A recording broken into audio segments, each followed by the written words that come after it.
If you wake up tomorrow with enough money that you never have to work again, what would you actually do? Most people would say stop working, traveling, waking up whenever I want. That was my dream too, actually, and then I got it. In 2022, I exited every business that I owned. For the first time in my adult life, I was free. Before that, I had worked 365 days a year. My brain was never off. And for the first time in those 3 months, I absolutely love it. I love my new life. You may laugh, but my dream had been ridiculously simple. Waking up slowly, drinking my morning tea in peace, and even take my morning shit in peace, actually. Then I could train for hours, cook daily meal instead of once a week, read, watch movies, saw friends, everything that you name it. Every hour feels so luxurious until it didn't feel that way anymore. Nothing bad really happened. That was really a strange part.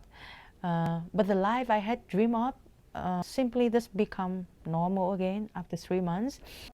I still had hours left and nowhere to put them. Some mornings I wake up and feeling directionless. And if I'm completely honest, sometimes actually useless. And for my entire adult life, something had always needed me, a problem, a target, a decision. Now, nothing needed me. I had spent years trying to get rid of obligation. And I had never asked myself what I would replace them with. Freedom gave me a lot of time, but it didn't give that time a direction. The last thing I wanted was another empire at that time, and I just needed my brain to feel challenged again. So I picked something I wanted to understand. That was investing. Suddenly there was so much